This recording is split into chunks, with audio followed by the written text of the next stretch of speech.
Hey, what's up guys, it's DarkArmedDuelist, and today we're going to be doing some Tenyi test hands. I'm really excited for this one because this deck is a really awesome budget deck that is very simple to learn and makes some really insane boards, which I'm really excited to show you guys. Because you can pick up the entire core of this deck for around $20. I thought it'd be a great deck to show you guys exactly how it plays, because it's a very good deck for a beginner to get into Yu-Gi-Oh!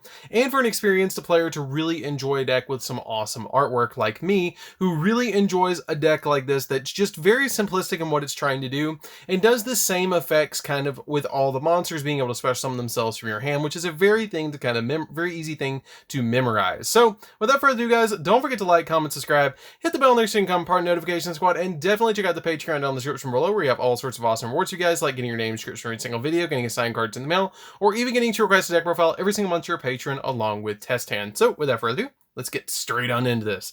So this deck is really fun, and I really enjoy playing around with it because it's so budget and just so easy to learn exactly the combos in the deck. There's not a lot of crazy combos in the deck, but you just kind of got to wing it for any particular situation. I can show you guys some really cool boards that you can actually make with the deck, like a Boarload Savage Dragon and stuff like that, to be able to really easily synchro summon in the deck. And it does a lot of really cool things, but it does them very simplistically instead of something like Infernities or Infernal Knights that you have to combo off like crazy to actually get the deck to pull off its plays, which is kind of neat for a simplistic deck. It's kind of like a breath of fresh air sometimes to play a simplistic deck like this, especially just playing a couple of hand traps in here and just going and being able to win duels with it, which is really cool because it always has an answer to anything that you need to deal with. So let's go ahead and get into the first test hand and see what we can pull off. So we're going to go ahead and draw, and we're going to draw into a Shuna. A Shuna is really good because this one keeps appearing to me. Like the entire time I was shuffling this before this video, this card kept coming to the top. So this card's really good actually though to see.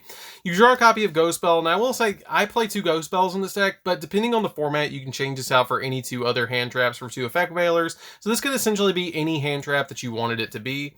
You draw into a copy of Fist of the Unraveled Tenyi, another Ashuna. That card is really appearing a lot, and another Fist of the Unraveled Tenyi. So that's actually really good because we drew 2 counter traps that we can actually end with 3 negations against our opponent really easily, and this is not once per turn, so you have a really simple board. So basically all of your Tenyis, if you guys are unfamiliar with this deck, they all share the exact same effect. So let's go over that really quickly before we go any further.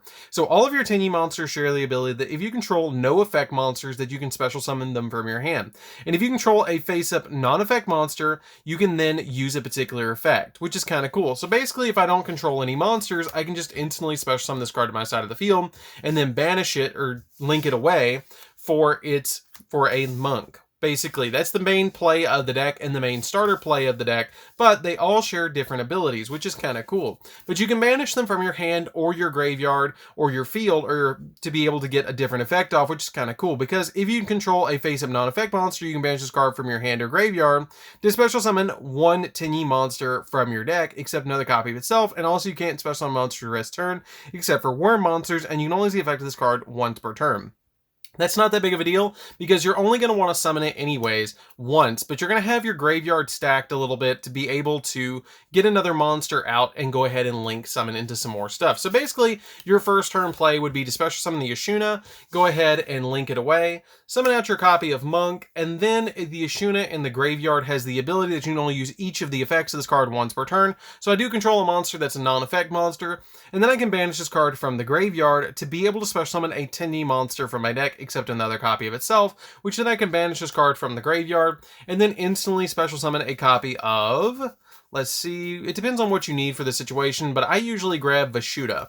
If I would have had something else that I could have synchro summoned with to go into maybe my Berserker, I could have gone that route if I had Adahara in my hand, but it kind of depends on what you have in your hand to play around with. But with Vashuda, it's basically compulsory evacuation device, and you can actually link it away if you want to for another copy of Monk, and then you can just set these 2 cards on your side of the field, making sure that you play around the Mech Knight, and link this card away, and go ahead and summon another copy of a Monk. Now, when this is in the graveyard, it has the ability that if you control no effect monsters, you can special summon this card from your hand, and if you control a non-effect monster, you can banish this card from your hand or graveyard to target a card your opponent controls and return to the hand. So basically, you have a compulse on your side of the field that you can link away for the Monk, or you can leave it just on the field in defense position, because the Fisting Unraveled Tenyi is kind of like the Infernity Barrier of the deck, that when a spell trap or monster effect is activated, well, you control a face-up non-effect monster, you can negate the activation and destroy it. So you can just leave leave the copy of your Vishuda on your side of the field as a 2500 wall,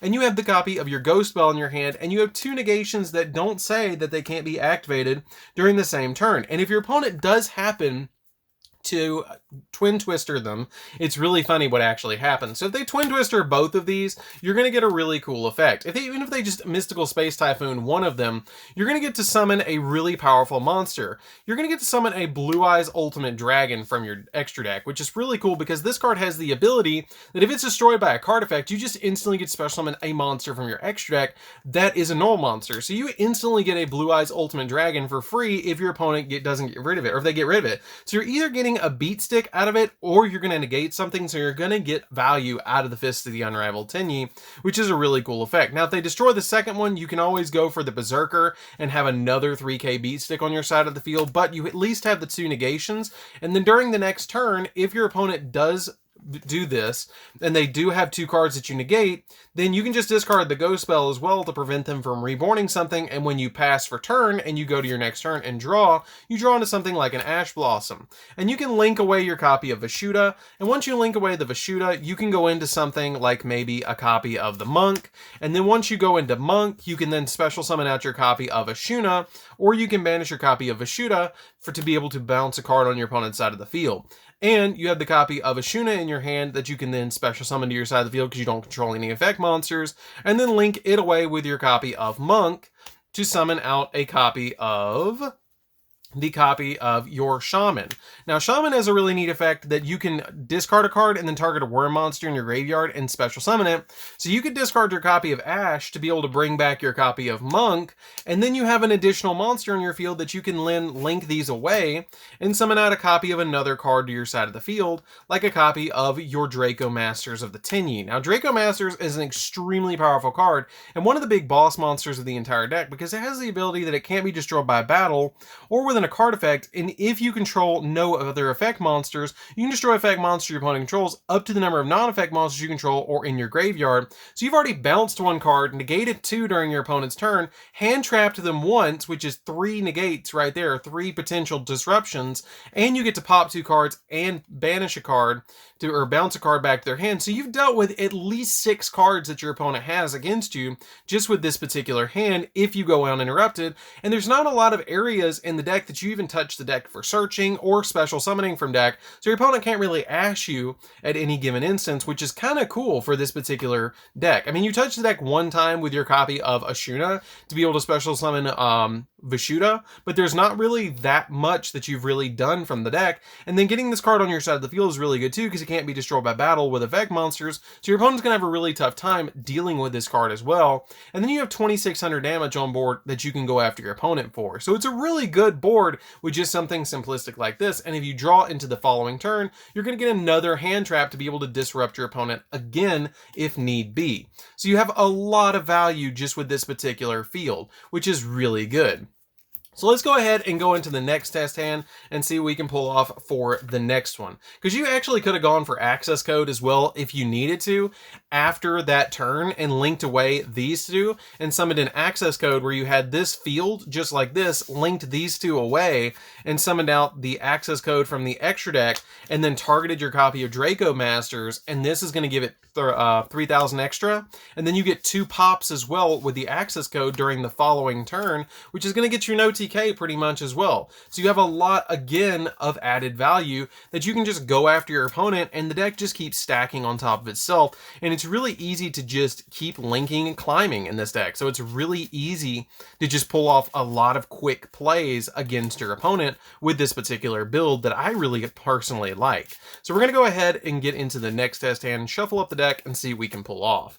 So let's go ahead and draw. We're going to draw into a copy of the Heavenly Dragon Cycle. That's a pretty good card to actually disrupt your opponent if they're going to try and destroy a card. You can flip this, tribute a worm monster, and then if you do the tributed monster of non-effect monster, to activate this effect, you can special summon the monster instead, which is pretty cool just to be able to get out a copy of like Vishuda on your side of the field or Ashuna, depending on what you need. You're going to get a copy of Nahata, a copy of Atahara, you're going to get the Infinite Impermanence, and you're going to get another copy of Heavenly Dragon Cycle. So this isn't that bad actually of a hand, because you have plenty of plays that you can actually pull off with this hand to be able to stop your opponent.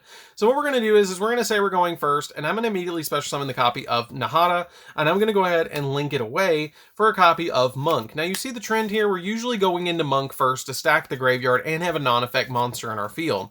You then can special summon out, or you can use the copy of Heavenly Dragon Cycle, which lets you tribute a worm monster to add a worm monster in your deck to your hand, but if you tributed a non-effect monster, you can special summon the monster to your side of the field but negate its effects, and then during the main phase, if you control a face-up non-effect monster, you can manage this card from the graveyard to add any Tenyi card from your deck to your hand, which is a pretty good effect. But I'm going to synchro summon in this particular instance with this particular field. So I'm going to go ahead and tribute the copy of Monk, and once I tribute that copy of Monk, I'm going to special summon out a copy of Vashuda because it's a level 7 to my side of the field, and it's going to give me a compulsory evacuation device effect as well. Now I haven't normal summoned, so I'm going to go ahead and normal summon out the copy of Adahara and go ahead and synchro these together to make a very simplistic board of just a copy of the Draco Berserker of the Tenyi. So this is a very simplistic board that you're going to make on your side of the field, but you also have the copy of the Heavenly Sphere or Heavenly Cycle or Circle on your side of the field as well to kind of psych your opponent out with the infinite impermanence in this. This is going to get you a banish,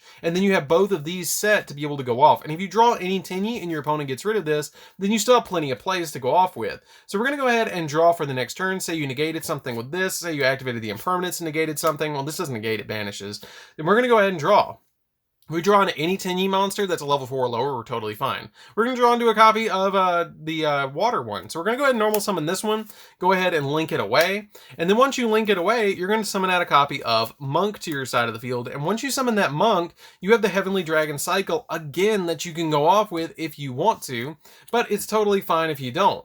You can just go ahead and you have the Vashuda in your graveyard, you have the Nahata in your graveyard, but it's a really good thing that if you control the copy of that, you have multiple cards in the graveyard that's going to protect it as well. Like this, if it battles and it gets destroyed, it's going to bring it back and pop a card on your opponent's side of the field. The Vashuda can banish itself from your hand or graveyard to be able to bounce a card your opponent controls. This can put one of the cards that's banished back in your hand to be able to get it back, which is really good. And then you also have the Nahata that if they try and battle it, it's basically going to put a 1,500 point difference between your monster and theirs. So this is sitting at basically 2,500, or theirs is losing 1,500. So you have a lot of advantage with just this simplistic field again. And we also have the copy of Heavenly Dragon Cycle that if we go through all of these, you can get a copy of Nahata from the deck and be able, not Nahata, the light one, to be able to special summon to your side of the field to then banish it and go off with an additional play. So you have a really powerful board. This is a really good beat stick as well that a lot of people underestimate, but this card can end games on its own because every time it destroys a monster by battle, it gains the attack permanently and can attack again in a row once per turn, which is really good. And it also, when your opponent activates a monster effect, it just instantly banishes that card, which is again really good in a lot of decks right now. So you have again a pretty good board where you've already set up 4 of your 6 Tenyi cards in the graveyard just with this particular field to be able to go off with multiple effects and recur them as well, because if you use any of them at all, you can use Adahara to recur them again to be able to use them again because you're going to get to add them back to hand, which is really good. So let's go ahead and go into the next test hand and see what we can pull off, because that was pretty good. And like I said, it's very simplistic in what you're trying to do. You're trying to get a couple of these Tenyi cards, or the Tenyi worm monsters, they're dragon spirits, into the graveyard to be able to go off with their plays while you have a Monk on your side of the field to get an additional like play off, which is super cool for the deck. And the deck is very much, as you can see with the graveyard, it's a lot about the grind game. And I will say, if you want to make the budget or make the deck even more budget, you can actually drop the copy of Impermanence and play 3 copies of Solemn Judgment, which is like $1 card. Like, you can make the deck very, very budget. If I ever teach anybody to play Yu-Gi-Oh, this is probably the deck that I pull out normally, like 9 times out of 10, the deck that I pull out to teach somebody to play. Either this, Satellar Knight, or For Hire is the deck that I pull out, one of the 3, whichever one they like the best, to teach them how to play Yu-Gi-Oh! Just with how simplistic the deck plays and the cool boards that it can actually make, to be able to teach them a lot of different mechanics all at once, which is really cool for them. So let's go ahead and shuffle the deck up one more time and see what kind of test hand we can get for maybe the last one. Let's see what we can do.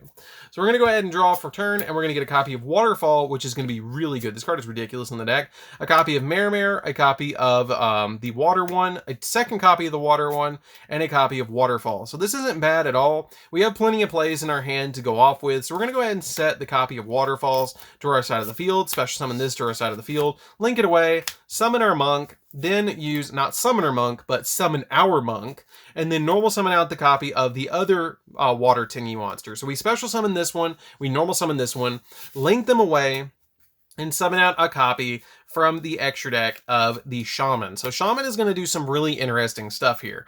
And I'm glad that we actually drew Mare because I can show you some really cool combos with this card. So what we're going to do is we're going to use the copy of Shaman's effect. And the Shaman's effect is that you can discard this card to target a worm monster in your graveyard and special summon it. Also, for the rest of the turn, you cannot activate the effect of the monster special summon from the extra deck except for Tenyi monsters. And when this card attacks a defense mission, or when it attacks a monster face up that's a non-effect monster, you can target opponent your controls and destroy that card, which is a pretty good effect just to be able to pop stuff as well. So you can go ahead and discard this copy of Mare and be able to revive it back to your field. Now this is where it gets really interesting.